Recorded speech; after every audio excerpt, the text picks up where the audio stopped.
Mr. Brooks, your report. Yes, good evening, everyone. Thank you very much for coming out. Welcome to the families that are here for Student of the Month. Can't wait to give out those awards in just a little bit. Interesting week. We had a meeting, Mr. Witherow and myself, earlier on in the week with some of the leadership from Dan's Camera Energy Center. They are in the midst of a proposed redevelopment of the Dan's Camera Energy Facility and going through the required process for that approval. We anticipate being an active participant in understanding and learning about that process and what that project will be. Quite honestly, as the district's perspective, what the project is less important than the ultimate outcome of what the tax structure or pilot payment will be. So that's something we are paying very, very careful attention to, certainly working with our local political leaders that are responsible for that process, but also we'll be getting involved very deeply with the Orange County groups that are responsible for determining what the ultimate tax or payment in lieu of tax will be for that center. So we're watching that very, very closely and are actively involved in that process with those officials. Also let the board know that Ms. Hecht, myself, and Mr. Lawler met this week with the new college president down at Mount St. Mary College. Very appreciative of Howard Baker, town council member, who put that together for us, and are very excited about some of the possibilities in his vision for where the Mount is going, and look forward to potentially some expanded opportunities for our children and Mount St. Mary. So some interesting possibilities, right, Ms. Heck? Yes. At the same time, we're talking about the collegiate experience. We're still moving slowly along, very slowly along right now with SUNY Ulster in seeing if we can expand that relationship, but we remain hopeful that there are some opportunities coming. Right now the ball is in SUNY Ulster's court to push that next step as far as what programs and opportunities they would like to expand for us here in the southeastern portion of Ulster County. And I'll leave off with, I'm looking forward to a presentation tonight. It's a very forward-looking presentation led up by Mr. Witherow that is a multifaceted look at where our facilities are and where we're going to be going in recommendations for our facilities in the coming months. So with that, I will pass it back to our president. Move on to Student of the Month. Great. Let's go to the middle school.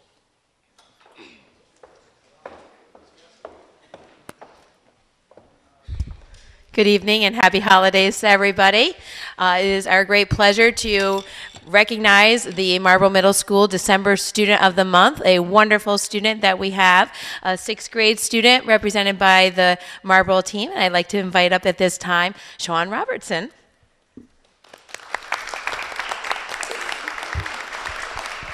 And here to present are two of his teachers, Ms. Worster and Ms. Kellogg.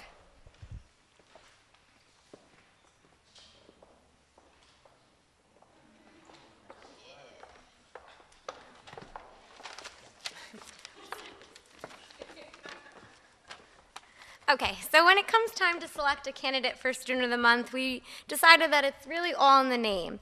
So just thinking about that last name, Robertson, as teachers, when we see that on our roster, we're like, yes. So we know that Mom and Dad have done a really good job with all their boys.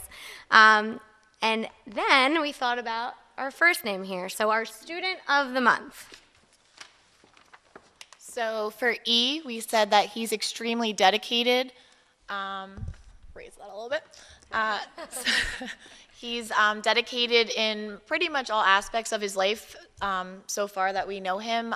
Definitely in his academics with 100 homework average in all his subjects, high grades in sports as well, and he's a very hard worker.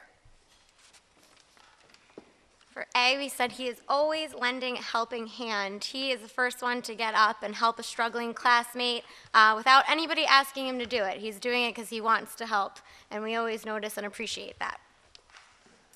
And last but not least, he never gives up. He perseveres through every work that he has. He likes to challenge himself and be challenged.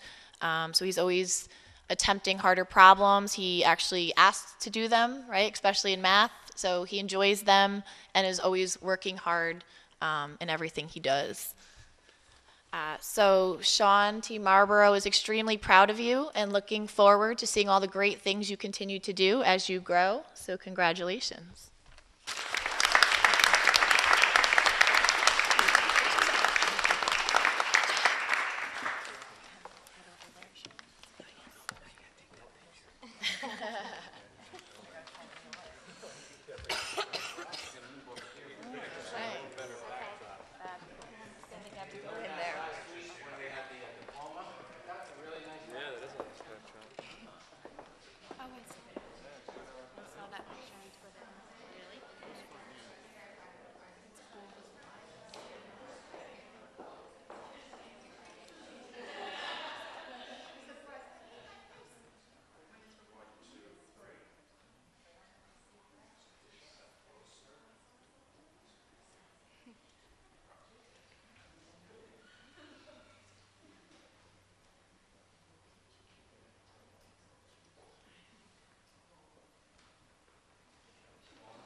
Let's move down to the high school. Good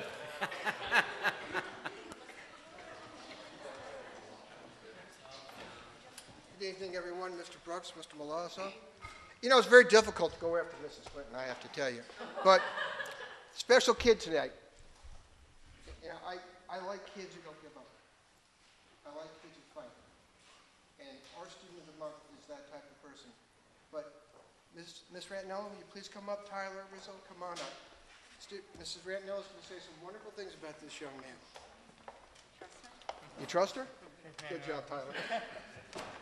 At the last English department meeting, a bunch of the teachers came together with a list of student names. But when I stepped up and talked about Tyler, they all agreed that he is definitely the candidate for us. Tyler is the ideal English student. He loves participating. In fact, often I have to say, anyone other than Tyler, have an answer. And when I do that, he has this nice smile in his eyes. He understands I'm not insulting him, I am praising him, but, you know, let other people talk as well. Because of that, I had to offer students coupons in my class as an incentive to participate. But Tyler is the ideal student, so he doesn't need a coupon to speak. He just wants to because he loves learning. I was just thinking about it. He was absent on Tuesday, and I finished reading the book that we've been studying, Into the Wild, and they took a test on Wednesday. He popped in Wednesday right before class and said, "What did I miss?" And I said, "Well, did you finish the book?" And he said, "Yes." And in fact, he took the test and got the highest score. So even without me reading to him, he did better than the rest of the students, which makes me think maybe he should be teaching the class sometimes. He is just a remarkable individual, loves learning, does the best work possible. When absent, makes the effort to make sure he comes to class prepared. And what else can one ask for? You know, it's a pleasure being his teacher, and it's students like you, Tyler, that keep teachers wanting to teach. So congratulations.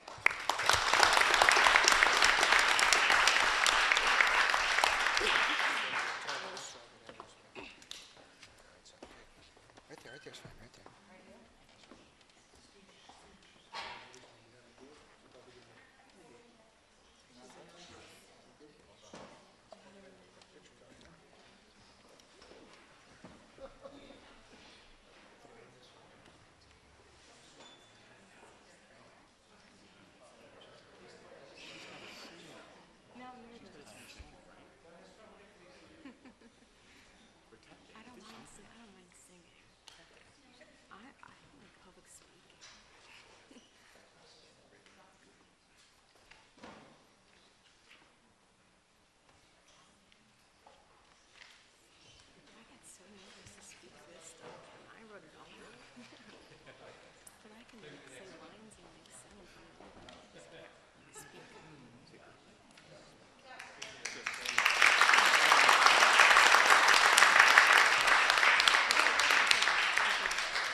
Yes, Mrs. Walsh, your turn. Yes, Mr. Brooks, thank you, and good evening. Good evening, everyone, and we are very excited to be here for our December meeting, and Merry Christmas to everyone, Happy Holidays. It is our pleasure now to present Marlboro Elementary School Student of the Month for December, second grade student Whitley Walwyn, and her nominating teacher, Mrs. Lisa DeMarco.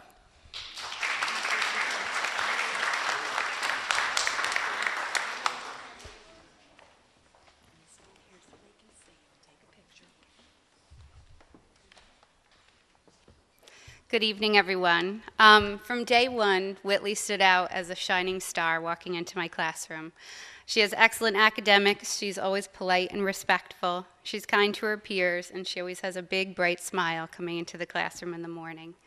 But over the past 4 months, as I got to know her, one word really stood out in my mind as describing Whitley, and that is awareness. I am totally impressed with her maturity and her awareness for such a young lady. She's aware of academic expectations. The structure and accuracy of her writing is really amazing, and she always infuses her creativity and her voice in her writing. She's aware of mathematical concepts and how they all come together to form the big picture. And she's aware of how vocabulary and themes in texts that we read come together as well.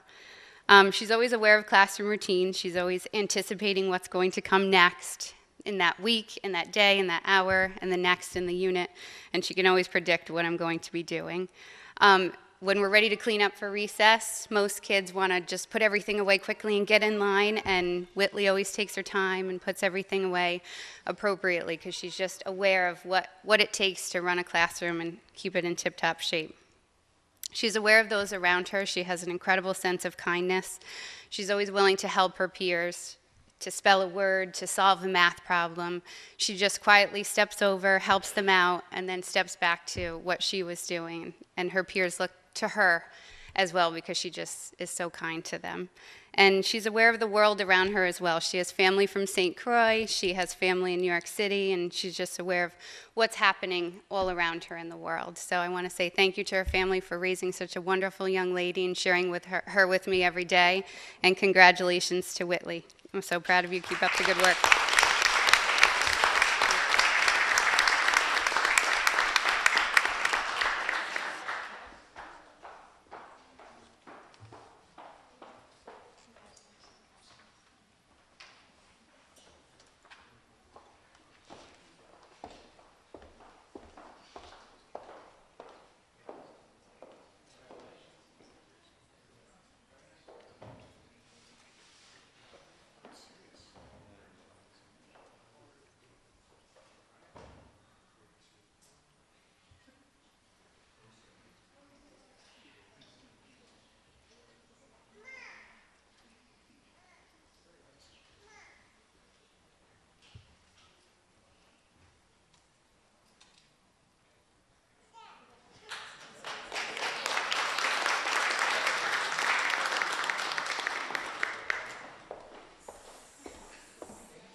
You know, if I could just put a couple of words out there, especially to the families. You know, when you hear things about your children like dedicated to all aspects of life, they help struggling other classmates, or they help other classmates that are struggling. They're the ideal English student. They love learning, they're remarkable individuals, polite, respectful, kind. They have maturity and awareness that goes well beyond the grade level they're in. They get the big picture. I love that, Lily. This is proud. This is a proud moment for us. This is what it takes to be a Duke. So thank you very much to the three of you, to Sean, to Tyler, to Whitley. It's a great piece to have you here with us. And thank you, families, for sending us such great people. We really, truly appreciate that. But more importantly, Whitley, I know I can't yet, because you've got some grades to go through still. But when you get your teacher credential, let me know, because if at this grade and this age you already have an awareness of what it takes to run a classroom, let's talk in about 15 years, okay? Congratulations, everyone.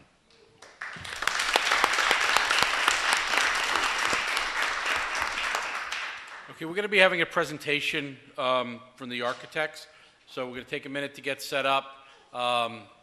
We'd love everybody to stay, but if some of the parents want to get home, we understand. We know there's one whole day of school left before the winter break, so just give us a minute. We'll be ready for the presentation.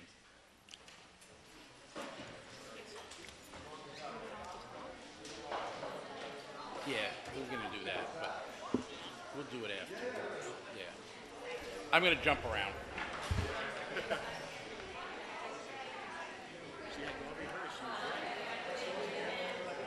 No.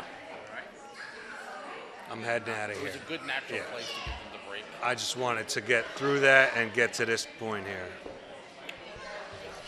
I'm struggling.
Okay, so before we get started with the presentation, I skipped over our student representative.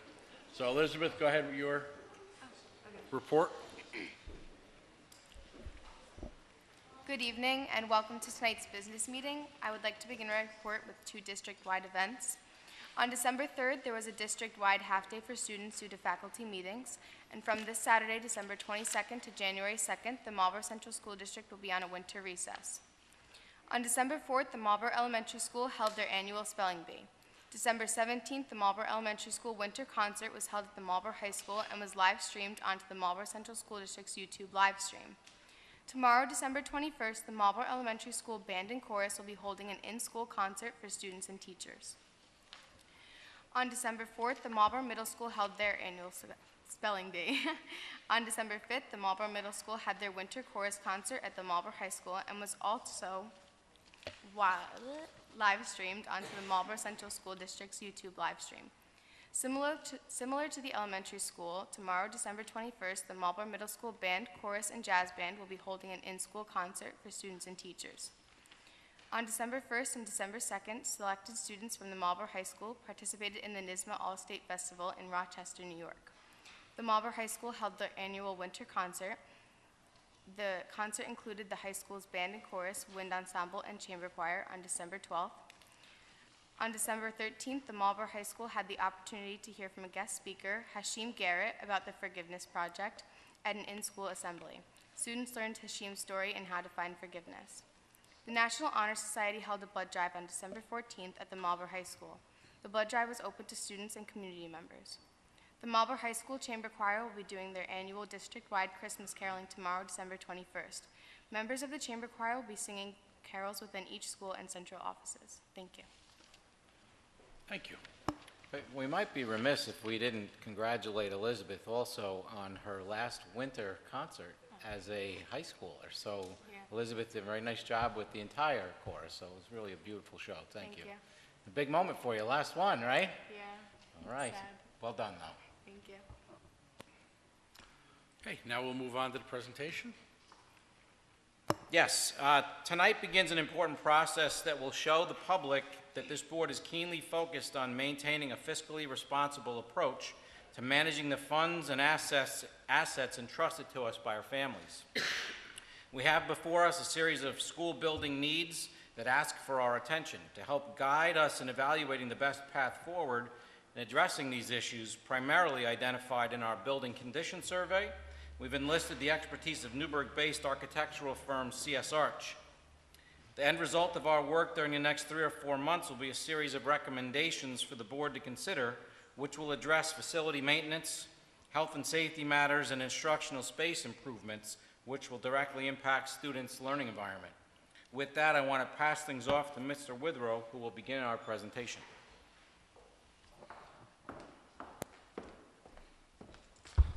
Thank you and good evening.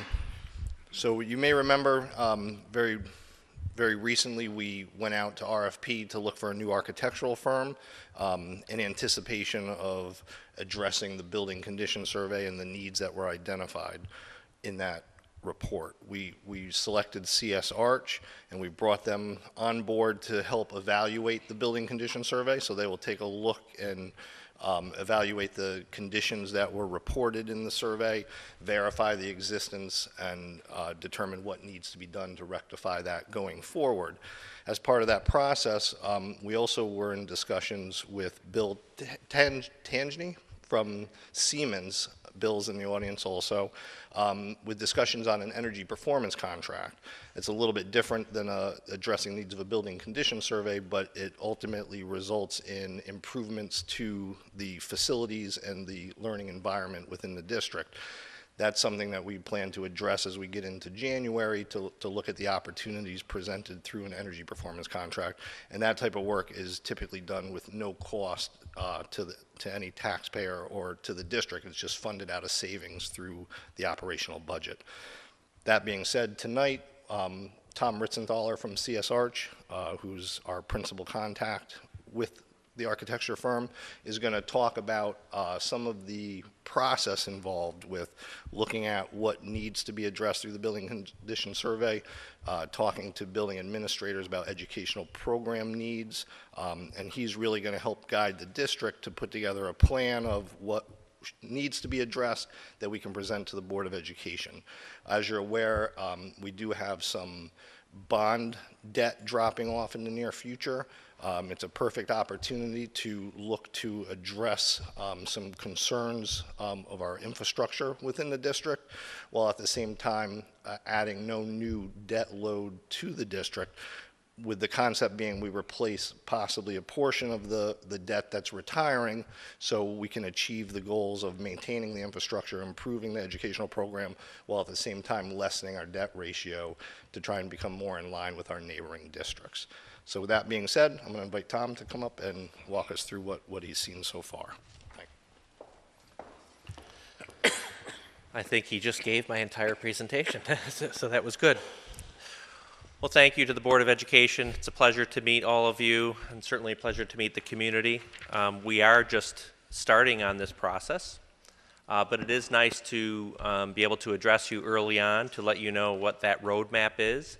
We've called this really Vision 2020, and it really is establishing a route to get from where we are currently to a destination that we don't quite know where that is right yet, but we're going to explore that together. There's going to be a lot of people involved in that process, but we're going to really explore all of the routes available to choose the best one that suits Marlboro schools. So we're very excited about that process, and I'm going to ask Patrick, how do I advance the slides? So is it just page up, page down? Okay. All right, good. It's a pretty short agenda. It's 5 simple items. Talk a little bit about the building condition 5-year plan, talk about the visioning process, the funding sources available that you may consider with respect to any improvements, the decision making. So I'm going to show roughly what the decision making schedule would look like, and then what a post-vote timeline would look like as well. So we always do start with a review of your existing conditions, your existing building condition survey, your existing 5-year plan. And while we evaluate the work that's been completed, we want to partake of a similar process. We don't want to take anything for granted. We want another set of eyes on all of that information, on the existing conditions of all of your facilities. We want to give that a fresh look. Years have passed now since that 2015 BCS has been completed, and certainly things can continue to deteriorate, new issues can arise, and we want to make sure that we're looking at the entire picture at this moment in time as we consider making recommendations moving forward. So we will be surveying all of your buildings again with all of our architectural and engineering staff, and going through and talking with all of the relevant and key stakeholders in that process, whether it be administrators, whether it be head custodian, maintenance personnel, etc. We need to talk with all of the folks that live and breathe in these buildings on a daily basis in order to form really good, qualified conclusions. And of course, with that, we'll discuss potential for additional work that we feel is relevant, both to health and safety, as well as other improvements that may serve for bettering the educational environment for the children. With that, of course, with that process is also budgeting. We evaluate budgets for all of your existing items and any new items that we may consider. And again, the estimates that were developed as part of the 2015 Building Condition Survey are now several years old. We need to look at what's happened in the marketplace and understand that we're dealing with the best and most accurate cost information that we can present moving forward. And then, of course, we will continue to update those estimates as we move through this process and we gather more information.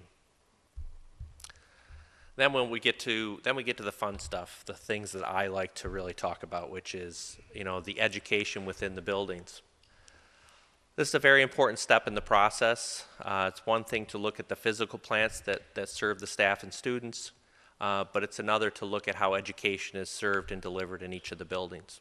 And so, you know, I've had a really tremendous time over the last couple of weeks going through and meeting with each of your administrators, with a lot of the faculty in the buildings, walking the buildings as the children are being educated, as they're moving about the day, really seeing the day-to-day of the buildings, and speaking with administrators about the things that are important, the things that might need improvement, the things that are working well, because we certainly don't want to lose sight of that.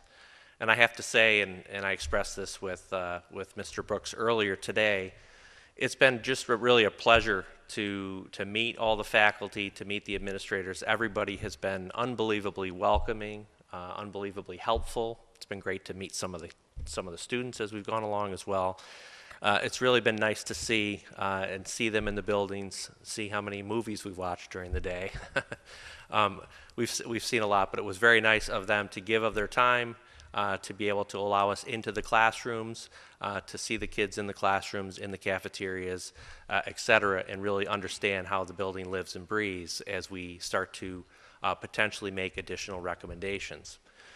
And why we're doing that is we really want to understand where the building is from an educational delivery standpoint right now, and understand where there might be deficiencies, whether that might be improvements to help how the students learn, improvements to the programs, but also even space deficiencies, classrooms that might be undersized, classrooms that might be stressed for storage capacity, whatever the case may be. We want to understand that and be able to put together a very good set of recommendations for the board's consideration. So we're doing that program review right now. We've had the first meetings with the administrators. I've expressed with them it's a very long process. It's going to take several meetings with them to understand and go back and talk about what we heard, what we think as a consideration for options moving forward, and go through that reiterative process so that everyone is comfortable with all of the options that have been outlined that might be considered by the board. Along with that, of course, we're talking about developing budgets for each of those estimates, or for each of those projects or options for the district's consideration.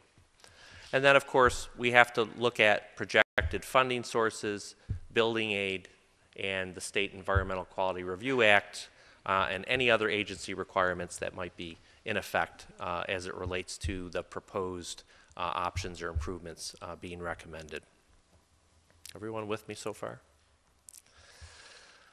So let's talk a little bit about funding sources. So certainly there are a lot of funding sources at the district's disposal. Certainly you have your annual budgetary appropriation. Sometimes I call it transfer to capital, so if you hear me say that term, that's really what I'm talking about. I use it quite often. You have your $100,000 capital outlay projects, which you're actually working on for this year now, and we're assisting you with that effort. You have the $125,000 Larkin Athletic Facilities Grant. You have a $200,000 grant, an additional grant from Senator Larkin. You have the energy performance contract. Bill Tagney's here from Siemens. They're reviewing the district's facilities, looking at ways that we can use energy improvements to make improvements within the buildings. And those are vital because those are going to be paid for by the savings, and there's still going to be a vital improvement that serves the staff and the students in those buildings. So that's a good thing. And then, of course, the other option you have is to consider a capital project bond referendum, which is financing the project over time and utilizing the drop in your debt that's coming off your books and filling this in to make this neutral, if not even a benefit to the taxpayers. I'll be brief about the seeker process, but of course every project requires that we clear the State Environmental Quality Review Act before anything can be put up before the voters for an authorization. The process is quite simple. We would look at all the information with respect to what's being recommended, and basically from what I see currently, unless something drastically changes, I would expect everything that we're talking about here to be a Type 2 action. You would declare lead agency status, so the board would be lead agent. I can't imagine anyone would challenge that. You would circulate the lead agency notification. We'd submit to the Office of Parks and Recreation, which is required. We'd declare the lead agency status at a by resolution, and then once we declare that negative declaration, we can then, with the board, they can then put up a resolution for a bond referendum. We'll help you walk through that entire process, of course, and all of the requirements and forms that are part of that process. So I put together a little decision-making schedule just to give the board an understanding. It's a little off kilter. I don't know why that is, but just to give the board a little understanding of kind of some of the time frames of the process as we move through it. So we've reviewed the building condition survey and 5-year plan. We know the status of your current, and as we do the surveying of the buildings in January, February, we'll be looking at that list in addition to anything else we may recommend based on our actual direct field review. As you can see, in December and January, we'd like to continue on with our administrator and key stakeholder interviews. And this just isn't building principals, it's system principals, it's your technology folks, it's your food services individuals. It's every facet of the district. It's not just school-based, it's district-based. So it's all aspects of the district. As you can see, we're presenting to the board tonight on the 20th. We would then begin to develop options for the district's review. We anticipate beginning that as soon as January because we've been through the district as a first pass and carrying that on through the month of February. We have requested if we could come back to present some options to the board for the district's review January, February, and then present to the board February 21st. So the next time we would look to present to the board. Looking at trying to present final recommendations for any potential capital project to the board by March 21st, looking at developing bond, referendum, and communications materials. In April, the board could consider putting up a resolution for a bond referendum, and that would bring you to a public bond vote May 21st, which is the budget vote for next year. The date for the budget vote next year. So that's what the timeline looks like. That's the structure we would have to hold to in order to have the board consider a bond referendum for May with the budget vote of next year. Certainly we could move the schedule out and consider other dates and times for a potential referendum, but we did want to show you what it would look like if you wanted to put something up next May. The post-vote timeline, of course, once the vote is authorized by your voters, if it were to be authorized May 21st of next year, you would be looking at going through a design process where we would put together the technical documentations that need to be presented to the State Education Department for their review and approval. Generally for us, we would look at probably a 5 to 6 month time frame to put those documents together, dependent on the complexity of the project. SED review right now, if we did an outsourced review, we could go through that process in a much shorter time frame. Right now they're running anywhere from 2 to 4 months. If we went into the normal State Education Department queue, engineering right now is running 42 weeks, so you're going to lose a whole year by going through the traditional queue.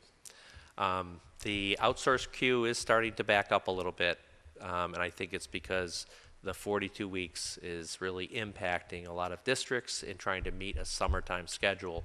And so a lot of people now are transitioning their projects from a traditional review to an outsourced review. So we need to continue to monitor that queue and see what is to the best interest of the district. Once you get through the education department, and we would expect we could clear that process sometime in January of 2020. You'd go through a public bidding process. January is a good time to bid a project. Once we get into March, we really don't like to bid for summer months because the contractors have really secured all their work for the summer, and we see that bid prices tend to increase at that time. We actually like to start bidding November, December for projects for the following summer. And then once we get into the April months, construction period could begin on areas that aren't impacted by the educational program that's being delivered. Certainly anything that was within classrooms and spaces that were occupied by students, that would have to happen in the summer months once the students are released for the summer, late June. And then close out, depending on the scale of the project, you could close out as early as November of 2020. But if it was a project that required 2 months or two summer cycles of activity, you would be looking at extending it out to the following year, sometime in September, October of 2021. Any questions? I know that was a lot of information in a little bit of time. I have a question. You Sure. mentioned a 45-day public comment period. How is that structured? What's the process? So is it a written comments, or do you have public hearings, or how does that whole thing work?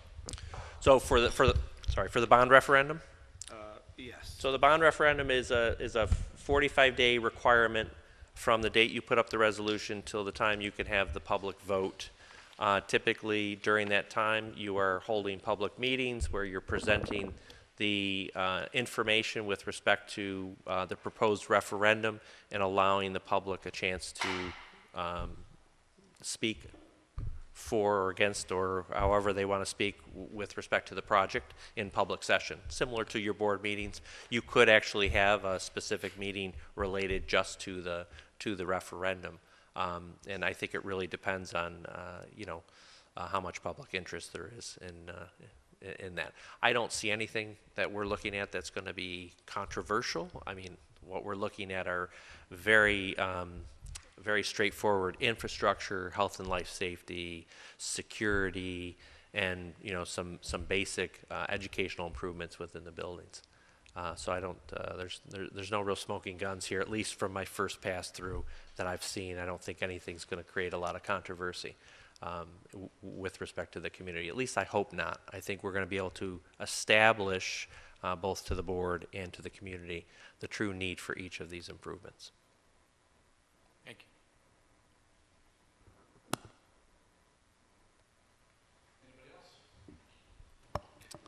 One of the pieces that we spoke about earlier too, Tom, and that last couple of statements there really hit the ball home, because certainly there's a concern amongst the board and the community, and certainly administratively, that this is not an overshoot. We're looking at some real basic needs to make sure that we keep our wonderful facilities wonderful, and that really is a key piece of what we're about to enter here. So while some of the terms that we see in this presentation can concern some people that we want to go out and spend some money, that's true. But we also want to make sure that we maximize our effort as we see some aid dropping off. We're going to be working very closely with a financial consultant to see how we best can utilize all the funding sources you identified up there in the presentation to maximize those streams that are already coming in and other sources most notably state aid, Correct. so that we can maximize the dollars that we get from outside sources, so the inside sources are minimized. Also, as presented back a couple of months ago, we have been storing some money away in capital reserves for just this purpose. So really what we're trying to do is marry all of that into one experience as we put this together these winter months into the early springtime. So that's really kind of our overarching perspective and expectation as we move through this. So that's it. Thank you. Well put. Thank you very much. Okay, we'll move on to public comment on the agenda items. Mark? Well, Tom's here. I'm going to tell Mike until you can describe, you say basic needs. What are some of the general basic needs that we're looking at with this project? I mean, in concrete terms. Sure. I think that's what we're going to be spending some real time presenting here publicly once we have those items vetted. I don't have it with me right now, Mark, but the building condition survey is the basis for what we're doing right now. So there's been a lot of work done on a number of items that are already contained in the building condition survey with Larry's department. He did a lot of work on items already. So now Tom is spending time looking through what has been done, what still needs to be addressed, and I'm anxiously awaiting that report to be able to answer your question, because that really does form the foundation for what we need to do. I mean, it could be anywhere from simple health safety things like exit signing and reviewing exit strategies for fire safety drills and fire exits and areas of egress, all the way to we've got some holes in the roofs that need some repair. Then it's not just a simple repair, it might be replacements here and there. But those are the things that need to be evaluated by Tom's group and really give us lay people guidance on what needs to be done and what should be done. At the same time, are there any of those pieces that incorporate then some instructional enhancements? But we're certainly not looking at anything that would be adding on to facilities. It's more of taking our facilities and maintaining them. Think about your own house. There are things that you need to do with maintenance that keep the house nice. We want to do the same thing with our schools. That's another piece that Bill will be speaking to hopefully in January about the energy performance contract that will look at making some revisions to energy consuming elements within our school. Maybe, Bill, you can speak to a little bit of what an energy performance contract is and is not. I should actually go to the microphone if you could answer that, but without getting into a full presentation because you didn't prepare for it. But the savings that you get from those works, Mark, pay for the works. So, yeah, so what we do is we focus in on areas as far as that consume energy, or if you make improvements, are going to save money. So whether it's building envelope, so roofs and windows, exterior doors, besides how the building heating is controlled to as well, and lighting, you know, there's a variety of different things that we can look at. So we've making an initial assessment. There's a significant opportunity as far as the savings that could be achieved. So I look forward to coming back next month and kind of reviewing that with the board. Right. Is it all 3 campuses? Yeah, we looked at all 3 campuses. Yeah. I would assume this building. actually, all 5, I believe. Yeah. Yeah, Middle Hope and here too. Well, yeah, we looked at all the facilities. Oh, yeah. yeah.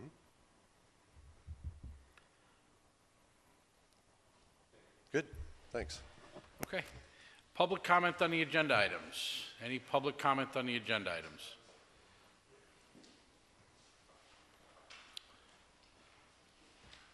Okay, we'll move on to the consent agenda.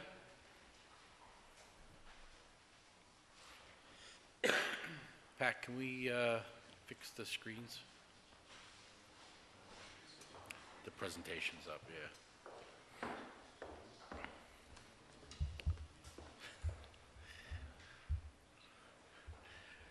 Resolved that the Board of Education, upon the recommendation of the Superintendent of Schools, approve the contracts, agreements, and reports as presented. Personnel recommendations, CSE, CPSE recommendations, Board of Ed meeting minutes of 12/6/18, book disposition, November financial reports, and 2 donations to the backpack program. Can I have a motion? Russell, second. James. For the discussion, Mike, can we get just a little background explanation on how we go through the process with subs? I know Susan couldn't be here tonight, but I said I'd bring it up. Certainly. Primarily, Robin is responsible for the acquisition of our substitutes, so if you could just generally speak to the process that we use for hiring or recommending our subs for hiring. So a substitute candidate needs to fill out an application. With that application, I request a resume and references. 3 is a minimum of references. They make an appointment to meet with me and interview with myself. I check all 3 references, and they also meet with Cindy and talk with her about the financial end. Okay. Thank you. It was really more for the public than any of us. I mean, we all understand the process, so. If I could take the opportunity to advertise, we have substitute needs at all times, in all areas. We send out advertisements as often as possible, but if you're interested in working for Marlborough School District as a substitute in virtually any category, please contact Robin Heck's office. Please do. Any other discussion? Okay, please cast your vote.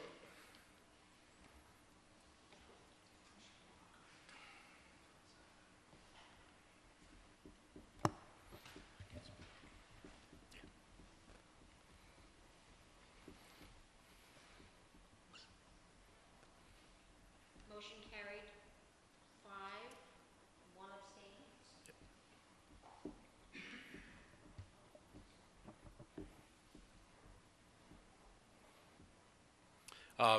And just, I mean, I know everybody's Mr. Perugino voted, he abstained because his daughter is on the substitute list, so, just so nobody's questioning, like, what the heck, why is somebody not voting?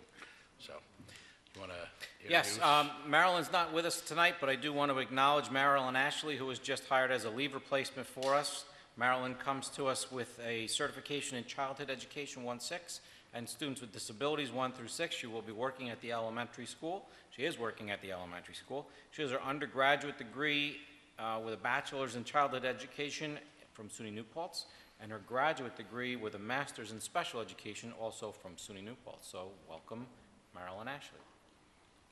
Thank you. And we'll move on to physical education plan. Resolved that the Board of Education, upon the recommendation of the Superintendent of Schools, approve the Marlborough Central School District Athletic Plan as presented. Can I get a motion? Tony, second. James? Any discussion? Please cast your vote.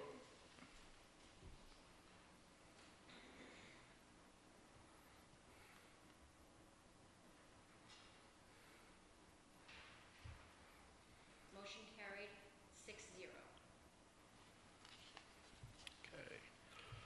Move on to contract bid for Mr. Sasha Gare.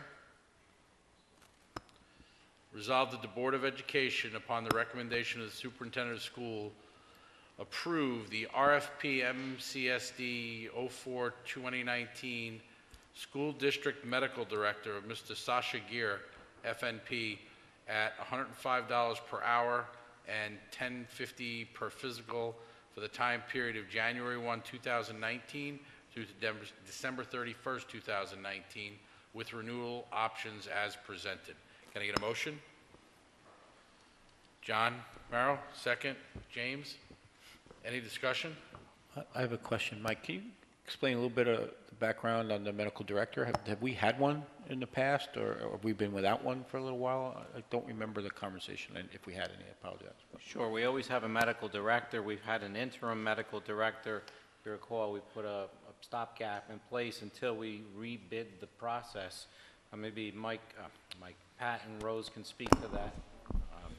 Sure. So we did have a school physician. We then had a school physician who had been here for a long time who, because of his affiliations with a medical group, wasn't allowed to continue in that line of work. So we then were able to, we went out to RFP. We found another person to fill that role. She also had given us notice towards the end of this last school year that she was not going to be interested in continuing forward. We did speak with her and were able to get her to stay on over the summer months while we put bids out.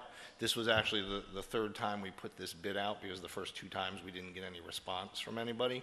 And then we were able to make the modification from a school district physician to a school district medical director, because the legislation allows either a physician or a licensed family nurse practitioner to fill those roles. So we made the modification of the bid to a medical director position. In the meantime, we had our previous employee, who was a nurse practitioner, who had filled in on the interim basis.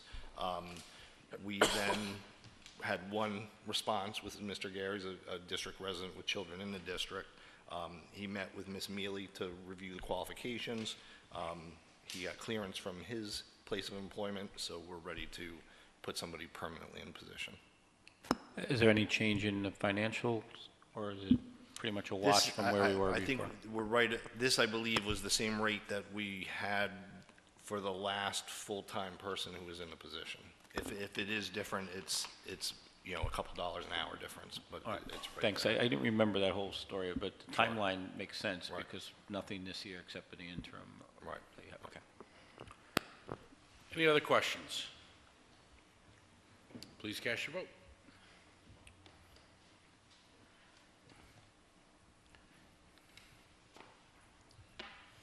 Motion carried 6-0.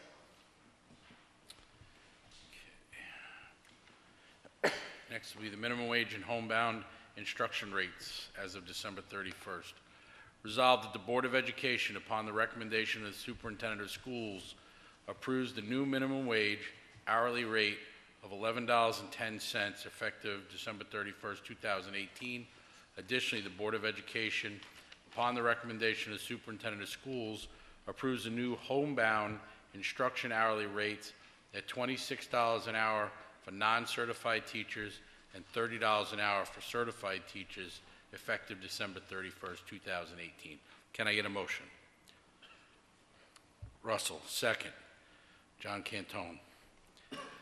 And discussion. I had asked earlier, do we have anybody that actually is hired at the minimum wage rate? We do. We had a number of them. Information. Our school lunch food service worker substitutes were at $11.07 an hour.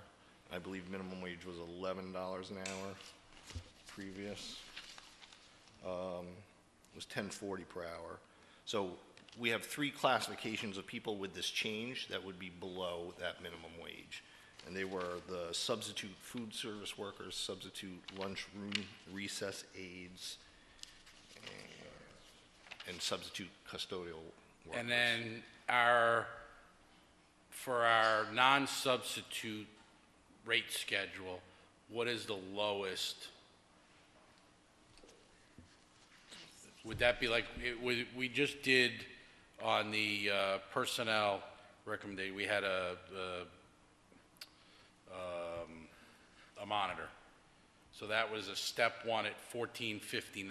Is that, do we have permanent, not full-time, but people that are are our regular employees, not substitutes, that make less than that?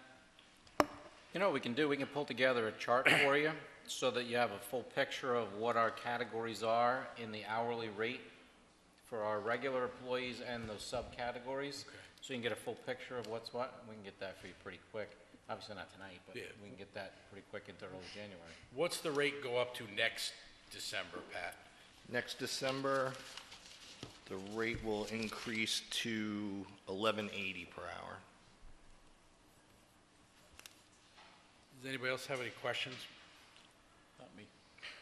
Well, I would like the board's thought on, rather than going back and forth with this year, next year, I mean, we're talking about people that are working with the children of the district, whether it's substitutes or whatever.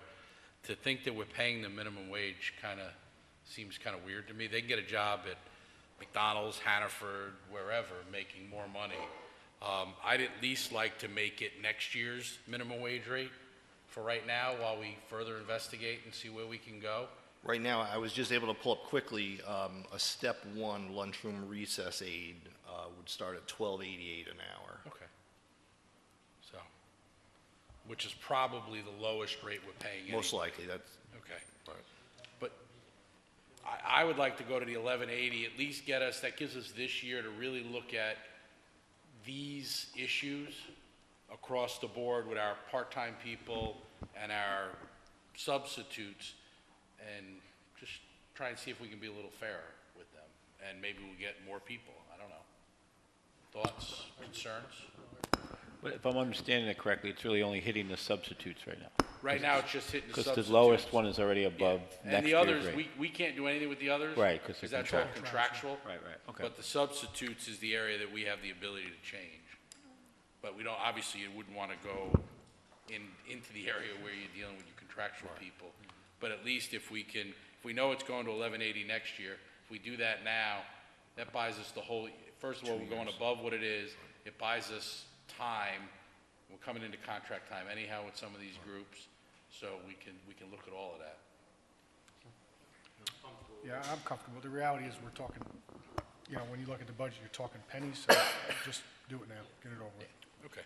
So, can I get a motion to amend the resolution from the 1110 to 1180? James, second. Tony, all in favor? Aye. Okay. So, please cast your vote on the amended resolution.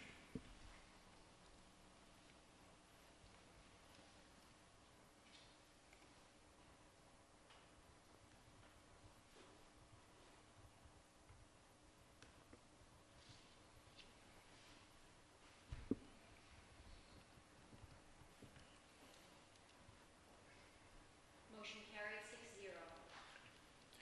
Any old business? I have one thing.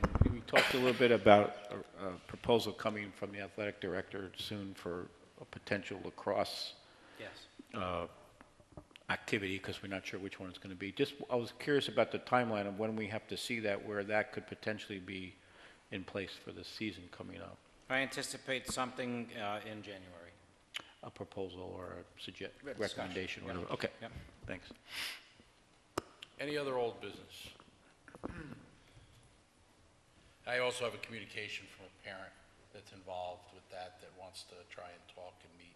It's been a little busy at work this week, too. Okay. It's involved with coaching the modified.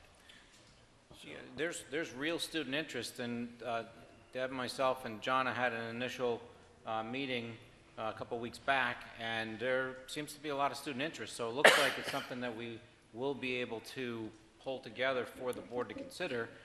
Quite honestly, the only pause for us right now was leading up to the holiday period here, partially, but it's a little different than adding in what would normally be a club, because it's simple to add a club. The first year by contract is free for the stipend, so there's really no cost to the school district. After that, we evaluate whether it's something we want to pitch to the board to add to the contract. Similar for a club-based lacrosse program or any club-based athletic program, because the first year would be considered a volunteer club. However, with lacrosse, there's some additional expense that the board's going to have to consider when it comes to the equipment. So that's really the piece that John has got to pull together. She's got some rough ideas that give her some perspective, but she needs to have which she's working on, a true proposal of if we have X number of children, it's going to cost us X number of dollars to outfit them and the equipment necessary to run the program this spring, and then the board can consider, is that something we're going to move forward on as a spring 2019 program, or is it going to become part of the 19-20 school budget? So I'd anticipate January as a marker for that. Any new business? One thing, just as a point of information, as Mr. Ritzenthaler spoke about, we are in the process of putting together a capital outlay project, which is what's considered a $100,000 project, addressing some issues at the elementary school. So it's my anticipation at the next board meeting on January 3rd, we'll have a resolution to start the secret process, declare ourselves as lead agency. The attorney is working on that resolution for us as we speak, but I just wanted to bring it to the board's attention. Okay, so now, and just out of curiosity, because obviously we only have one day before we go into break. So when do we anticipate, we get one day, we go into break, and he's come back for one day, and then we have a board meeting. So would we plan on getting, I'm assuming it's the normal, just a declaration for a secret? Correct. So there's not really much to really review prior to it? Correct, and my anticipation is that this is going to be ready tomorrow, and it'll be posted with the agenda. All right, we will be posting the agenda for the January 3rd meeting tomorrow. Administratively, we're working next week, but the real Right. people that do all of this good work He's letting you have off are to not. yourself? But in all reality, we'll have the agenda set for tomorrow. It'll be a minimal agenda because we're really not going to have most of our business tonight. So Pat's working on that. That's the primary Okay. item, so right now. Just so we know. Any other new business? Other items? Okay. Recognition of district residents and others. Okay. Motion to adjourn. James, second. Somebody? John, Mara. All in favor? There's no exec. Thank you, everybody. Have a great holiday. We will be back.